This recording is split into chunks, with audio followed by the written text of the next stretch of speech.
Bom dia, queridas amigas, queridos irmãos. Estamos iniciando mais um podcast, mais um estudo do Livro dos Espíritos. Hoje, na nossa aula número 73. E hoje, nós vamos tratar da ação dos espíritos sobre os fenômenos da natureza. Lembrando que esse tema, ele é abordado na continuação lá do capítulo 9, que nós estamos estudando, que trata da intervenção dos espíritos desencarnados sobre o nosso mundo físico. Esse capítulo lá vai estar na parte segunda do Livro dos Espíritos. A primeira pergunta desse tema, que vai ser levada até os espíritos, é a de número 536, quando então é perguntado: os grandes fenômenos da natureza, os que se considera como uma perturbação dos elementos, são devidos a causas fortuitas ou têm um fim providencial? E a resposta dos espíritos é que tudo tem uma razão de ser. Nada acontece sem a permissão de Deus. Ou seja, não pode haver causas fortuitas, né? Pode haver causas naturais. Ou pode haver efeitos, né, de uma lei que já está prevista por Deus. Mas em tudo tem a providência divina. Porque tudo que acontece ao nosso redor tem um propósito, né? Não há nada jogado ao acaso. Tudo está sob controle das leis de Deus.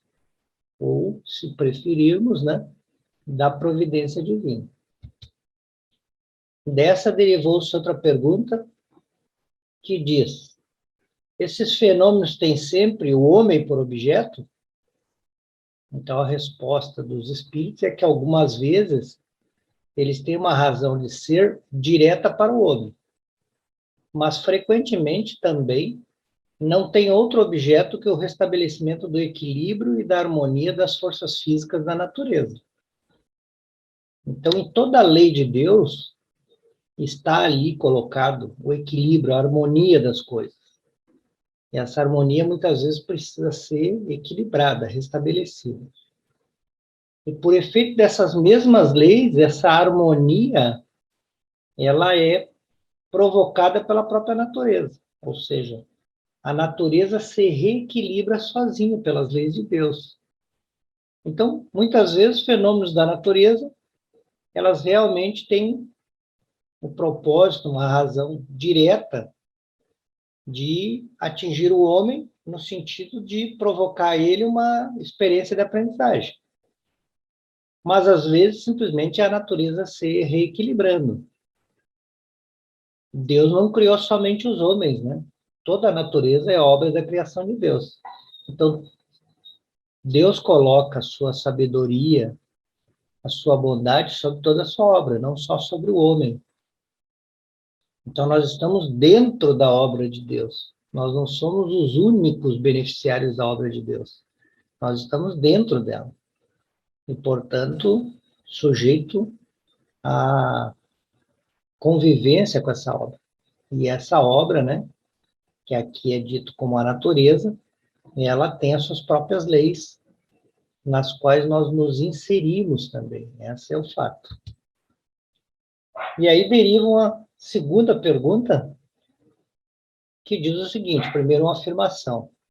Concebemos perfeitamente que a vontade de Deus seja a causa primeira de todas as coisas, né? Isso está lá na primeira questão do Livro dos Espíritos.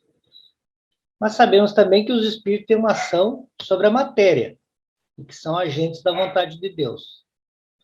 Então, tudo isso nós já sabemos. A pergunta é: alguns espíritos não exerceriam uma influência sobre os elementos para os agitar, acalmar ou dirigir? Então, a resposta dos espíritos é que isso é evidente, né? Que alguns espíritos exercem influência sobre os elementos da natureza. Não poderia ser de outra forma, né? Não pode haver uma ação inteligente senão uma ação feita por um espírito. Porque o espírito é o princípio inteligente da natureza. Então, Deus não se consagra a uma ação direta sobre a matéria. ele tem os agentes devotados em todos os graus das escalas do mundo que fazem isso, que se preocupam em fazer com que a matéria, que também é criação divina, evolua, né? Se aprimore, cumpra novos desígnios. Então, assim, o homem, que é um espírito, trabalha também pela evolução do seu próprio mundo. Questão 537. E aqui nós vamos falar de um pouco dos antigos, né? Dos povos antigos. Então, diz assim, a mitologia, que é essa crença no mito, né? A mitologia dos antigos é inteiramente fundada sobre as ideias espíritas, com a diferença de que eles olhavam os espíritos como divindades. Então, os antigos também acreditavam, né, em o que eles chamavam deuses, né, ou divindades, deuses, que nada mais eram do que espíritos, né, que eles tomavam a conta de seres celestiais. Então, esses antigos, eles representavam os deuses com atribuições especiais, né? Então, um deus, ele estava encarregado do vento, o outro do raio, o outro da vegetação ou da plantação, né? A pergunta é, essa crença é destituída de fundamento? Ou seja, essa crença de que os espíritos têm atribuições especiais, né? Que uns estão exclusivamente encarregados do vento, outro do raio.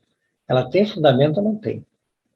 E a resposta que os espíritos nos dão é que ela é tão destituída de fundamento que está ainda bem abaixo da verdade, ou seja, ela não procede, né? Essa crença, né?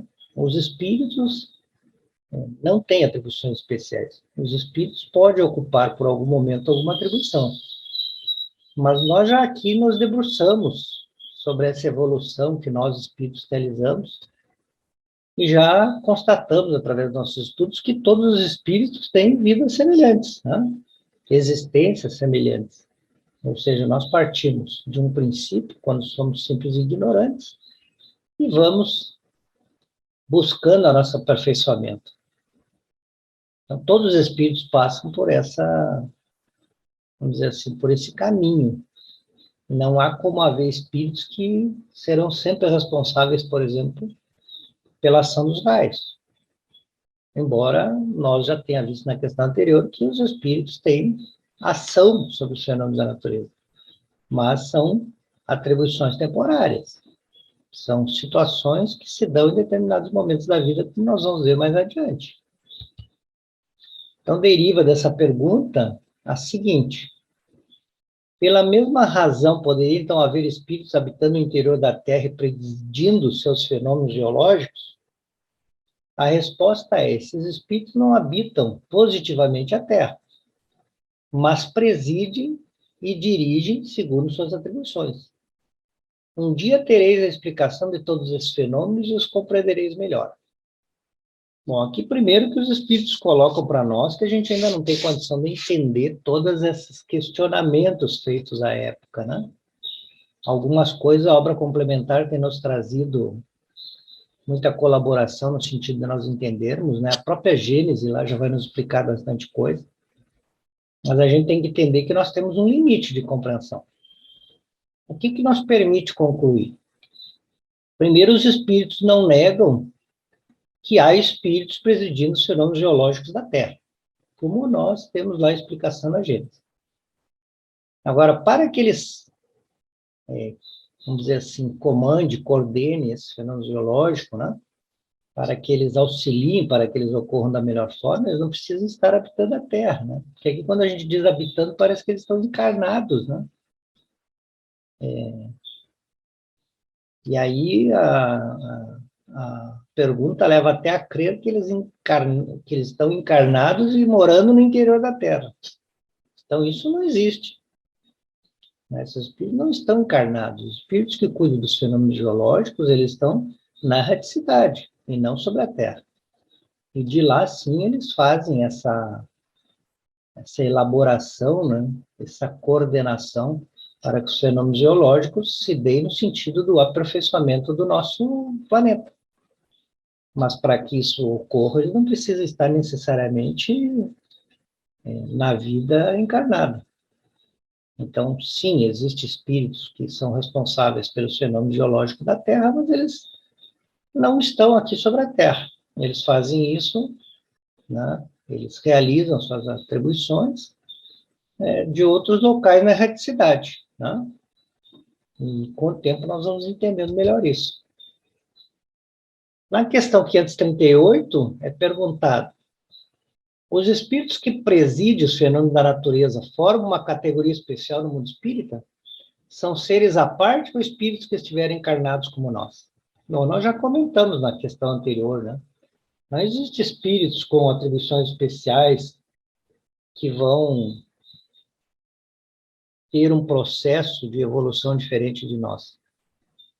Na verdade, não existe categoria especial de espírito, né? Todos nós somos iguais.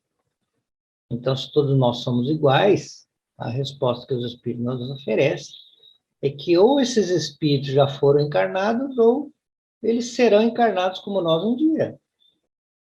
Ou seja, o processo de reencarnação, ele é um processo necessário à evolução de qualquer espírito. Então, os espíritos que hoje têm essa atribuição, ou já reencarnaram, ou vão reencarnar. O que nos leva a ter certeza que eles estão na erraticidade, né? Eles estão entre uma encarnação e outra. Mas eles não têm nenhuma diferença em relação a nós. Como eu disse, são atribuições temporárias.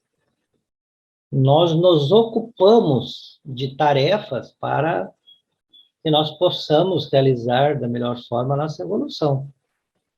Isso quando nós estamos encarnados e quando nós estamos desencarnados. Aqueles de nós que já têm o propósito de se melhorar, se ocupa, arruma atribuição. E pode vir a realizar essas atribuições, colaborando para, vou utilizar aqui a palavra controlar, mas não seria bem isso, né? Auxiliar os fenômenos da natureza para que eles se deem da melhor forma, né? De acordo com a vontade de Deus. É claro que normalmente os espíritos trabalham para que os fenômenos da natureza se cumpram no sentido de dar a evolução que o planeta necessita. Ou seja, nós viemos de um planeta que começou no caos e vem se estabilizando cada vez mais, né? A obra complementar hoje tem falado da necessidade que o nosso planeta ainda tem de que o seu eixo, né, venha a não ter mais a inclinação que tem hoje, né, para que realmente ele se torne um planeta totalmente equilibrado. Então, essas coisas se dão junto. A moral dos encarnados se equilibra à medida em que também provoca o equilíbrio do próprio planeta, né? O material segue o espiritual. E aí se deriva dessa uma outra pergunta que diz, ainda sobre os espíritos que trabalham com a natureza. Esses espíritos pertencem a ordens superiores ou inferiores da hierarquia espírita? Ou seja, se nós um dia formos trabalhar no sentido de colaborar com os fenômenos da natureza, isso nós fizemos numa situação inferior à nossa, ou seja, nós já tivemos oportunidade de fazê-lo, ou nós vamos fazer quando nós estivermos mais evoluídos? E aí a resposta é que isso depende do papel que esse espírito ocupa diante dessa coordenação dos fenômenos da natureza. Se o papel dele é um papel mais no sentido material, né, de execução, ele então não precisa ser um espírito evoluído, né? Pode ser um espírito inferior que deseja trabalhar. Se ele tem uma tarefa que é mais inteligente, uma tarefa mais de coordenação, aí realmente ele vai ter que ser um espírito mais inteligente, portanto mais evoluído. Então completam eles. Alguns comandam, outros executam. Para executar, você não precisa ser um espírito superior. Os que executam as coisas materiais são sempre de uma ordem inferior, entre os espíritos como entre os homens. O que nos faz concluir que aqueles que comandam são sempre de uma ordem superior. Então, a tarefa relacionada aos fenômenos da natureza, para serem cumpridas por todos os tipos de espíritos, segundo o seu desenvolvimento moral. Nós podemos nos ocupar dessas tarefas, e aí, como somos espíritos menos evoluídos, né, inferiores estaremos sob o comando de outros espíritos superiores que nos designarão a nossa parte nesse trabalho. Mas é aí que nós precisamos entender que todos eles trabalham no sentido de que o nosso planeta material, né, vá também se aperfeiçoando. 539. Na produção de certos fenômenos, as tempestades, por exemplo, é um espírito que age ou se reúne em massa? E essa pergunta realmente a resposta me causou até surpresa, né? Porque eles dizem em massas inumeráveis. Então, aqui nós entendemos que para que ocorra uma tempestade é uma necessidade significativa de colaboração de vários espíritos. Ou seja, massas inumeráveis dá a entender que o número é bastante grande dos espíritos que se reúnem para produzir, por exemplo, a tempestade. E nós podemos imaginar essa tempestade somente no aspecto que nós mais consideramos, né? A tempestade como alguma coisa que destrói. Mas nós sabemos que, primeiro, que a destruição não é um fato negativo, é uma lei de Deus, né? A lei de destruição que está aqui contida na parte terceira do livro dos Espíritos. É preciso que se destrua para construir de novo. Mas também nós sabemos, pela literatura complementar, que as tempestades têm o propósito real de dissolver grande quantidade de fluidos negativos que estão afetando a vida dos espíritos que estão aqui sobre a Terra. Então, a gente normalmente não vê a tempestade como isso, né? Vê a tempestade só sob o aspecto negativo. Mas, certamente, se ela só tivesse o aspecto negativo, ela não seria necessária. E, portanto, a natureza não precisaria produzir esse fenômeno. Então, eu volto naquela questão que foi dito que muita coisa a gente não sabe, né? Embora aqui a gente já tenha um horizonte, assim, já tenha uma luz de que essas tempestades, elas, na verdade, dissipam uma quantidade significativa de fluidos negativos, né? Nós vamos produzindo fluidos negativos, e eles vão, como assim, se acumulando, né? E são as tempestades que provocam, vamos dizer assim, um fenômeno capaz de que bloqueie essa negatividade toda, né? Desmanche, vamos dizer assim, né? Dissipe toda essa negatividade para que ela não nos sufoque aqui no planeta Terra. Então, muitos espíritos se reúnem nesse sentido de provocar esse fenômeno que é natural, que não tem nada de milagroso, né? Nós sabemos que as tempestades, elas têm causas que as formam, né? Que é exatamente a questão do acúmulo, né? De elétrons nas nuvens. Então, é um fenômeno natural, provocado por leis naturais, mas que precisam ser controlados, né? E esse controle, essa colaboração é feita exatamente pelos espíritos que se reúnem em massas inumeráveis. Próxima questão pergunta: os espíritos que exercem uma ação sobre os fenômenos da natureza agem com conhecimento de causa, em virtude do seu livre-arbítrio, ou por impulso instintivo e refletivo? Então, a pergunta é se nós, quando participamos dessa ação sobre os fenômenos da natureza, estamos ali porque nós escolhemos ou porque nosso instinto nos levou a isso. Lembrando que o instinto, a gente já estudou, ele sempre é alguma coisa correta. Quando a gente está falando de instinto, uma decisão tomada com base no instinto, né, com base nesse impulso instintivo, ela não erra, ela sempre vai para o lado certo. Então, aqui nós estamos falando do quanto nós temos consciência quando a gente ajuda a controlar esses fenômenos da natureza. A gente tem consciência a ponto de tomar a decisão e dizer, eu quero participar, ou se a gente vai mais pelo impulso, né? Que também é colocado em nós, né? Para que a gente tome boas decisões. Então, a resposta existem as duas coisas, né? Existem espíritos que se juntam a isso por mero instinto, né? Normalmente, o instinto que nos predomina é o instinto da sobrevivência. Então, vendo o perigo, eles se associam àqueles que querem minimizar o perigo, e existem aqueles que sabem o que está acontecendo e dizem, né, expressam sua vontade a outros espíritos superiores que querem colaborar com isso. E aqui os espíritos fazem uma comparação, né? Nós comparando aqui a grupos de animais, né, que vão se reunindo e acabam fazendo surgir, né, as ilhas e os arquipélagos no mar. É uma coisa instintiva, mas ali não existe só instinto, né? A gente sabe que existe também a ação inteligente, que normalmente vem dos espíritos que estão na reticidade. Então, a coisa se dá num combinado, né? Num combinado entre aqueles que sabem o que estão fazendo e aqueles que estão agindo no propósito de garantir a vida, né? De sobreviver, né? O instinto de conservação. As duas coisas ocorrem.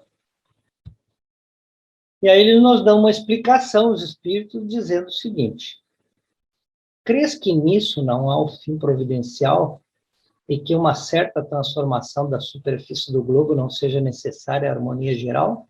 É uma pergunta, né? Mas é uma pergunta que quer nos questionar uma coisa que nós deveríamos ter certeza, que há um fim providencial em tudo que a natureza faz. E que é necessário, para a harmonia geral do planeta Terra, uma transformação constante da superfície do globo. Até porque o homem, ele acaba, pelas suas más escolhas, degradando muito o planeta, né? Então, esse planeta, para continuar sobrevivendo, precisa reagir a toda essa destruição que o homem provoca. Então, essa pergunta está mais no sentido de nos dizer que não pode ser diferente, né? Existe um fim providencial e existe essa necessidade de transformação do globo. E aí ainda dizem os espíritos que estes não são mais do que animais da última ordem, que cumprem essas coisas para proverem suas necessidades e sem desconfiarem que são os instrumentos de Deus. Aqui ele faz um comparativo, né, entre os espíritos que trabalham nesses fenômenos, né, naturais. Ele compara aos animais que são os animais mais rústicos, né, os animais mais antigos. Aqui eles estão chamando animais de última ordem, né, aqueles animais que são mais primitivos. Esses animais também cumprem, né, ou fazem determinadas coisas que têm o único objetivo de prover suas necessidades. Alimentação, por exemplo. Mas fazendo isso, eles estão sendo instrumentos de Deus, muitas vezes para manter o equilíbrio ecológico, né? Muitas vezes com um propósito que a gente até desconhece. Então, assim como os animais de última ordem, para proverem as suas necessidades, como, por exemplo, a alimentação, estão a serviço de Deus, também os espíritos que agem ajudando e com a que os fenômenos da natureza se deem de forma a manter o equilíbrio do planeta, muitas vezes eles agem por sua necessidade, mas estão cumprindo o desígnio de Deus. Então, da mesma forma que os animais da última ordem são úteis, os espíritos mais atrasados também são úteis, né? Eles também cumprem o propósito de Deus, muitas vezes instintivamente. Então, ainda falando desses espíritos, enquanto ensaiam para a vida, e antes de terem a plena consciência dos seus atos, do seu livre-arbítrio, agem sobre certos fenômenos, os quais são agentes inconscientes. Veja, ele está falando dos espíritos, então, bastante imperfeitos ainda, né? Que mesmo antes de começar a ter essa plena consciência dos seus atos, eles já estão colaborando com a harmonia do nosso planeta. Então, esses espíritos imperfeitos, primeiro eles executam. Mais tarde, né, quando eles reencarnarem, quando eles evoluírem, quando a inteligência deles já estiver mais desenvolvida, eles podem comandar e até dirigir as coisas do mundo material. Mesmo quando voltarem para a reticidade, como eles já vivenciaram na condição de colaboradores essa manifestação dos fenômenos da natureza, eles estão preparados para comandar ou dirigir, né? E quando eles se tornarem capazes de dirigir as coisas do mundo material, né, na maioria das vezes vivendo na reticidade, E eles também vão se preparando para mais tarde ainda poder dirigir as coisas do mundo moral. Então, aqui nós percebemos que há um caminho para todos nós percorrermos, né? Se esse é o caminho que outros espíritos percorrem, é também os nossos. Nós podemos, a partir dessa afirmação, dizer que nós também já agimos inconscientemente, né? Sem a plena consciência do nosso livre-arbítrio, para cumprir os desígnios de Deus, né? Primeiro executamos. Então, quando nós executamos, nos alinhamos ao trabalho de Jesus para que esse planeta vá se melhorando, nós nos qualificamos para mais tarde comandarmos ou dirigirmos determinados aspectos da vida material. E mais tarde, ainda quando a gente evolui mais, então a gente se torna aquilo que nós chamamos os nossos espíritos guardiãos, né? Os nossos espíritos protetores, aqueles que trabalham por dirigir as coisas no mundo moral, fazendo assim todo um caminho, né? E é nisso que eles concluem, dizendo, é assim que tudo serve. Tudo serve para Deus, tudo cumpre o desígnio de Deus, né? Mesmo aquilo que nós olhamos e achamos que são coisas ruins que estão espalhadas pelo mundo, todas elas cumprem o desígnio de Deus, né? Eu aqui vou fazer uma colocação que está no próprio Livro dos Espíritos, que diz, era preciso que houvesse muito mal para que o homem entendesse o que não lhe serve, né? Quando o Livro dos Espíritos fala do egoísmo, ele diz isso. Você tem que ver o quanto o egoísmo prejudica a vida social para você dizer, olha, o egoísmo não pode mais existir, porque isso aqui prejudica a todos nós. E aí você vai ter uma resolução de todos, de que o egoísmo tem que ser abolido. Então, tudo cumpre um propósito de Deus. Então, tudo se coordena na natureza, desde o átomo primitivo até o arcanjo, né? Porque o arcanjo começou realmente sendo um átomo primitivo. Então, tudo se encadeia, né? Tudo se coordena. Admirável lei de harmonia, da qual vosso espírito limitado não pode ainda entender o conjunto. O que nós podemos entender é que em tudo da criação divina, em tudo há harmonia. E essa harmonia que muitas vezes nós não entendemos, né? Então, quando nós vemos alguma coisa que para os nossos olhos parece muito negativo e desnecessário, isso é fruto somente da nossa ignorância, porque nada é desnecessário. Tudo busca a harmonia da nossa vida. E um dia nós vamos entender isso. Até lá nós temos que nos contentar com as explicações que nós temos hoje. Mas a nossa fé e a nossa certeza de que Deus é soberanamente bom e justo nos leva a ter certeza de que há um propósito em tudo. Então nós agradecemos a todos que estiveram conosco, pedindo a Deus que abençoe o lar de cada um que assiste ao podcast nas quartas-feiras, às 20 horas, pedindo que na próxima semana nós possamos estar aqui novamente para o nosso encontro. Que assim seja.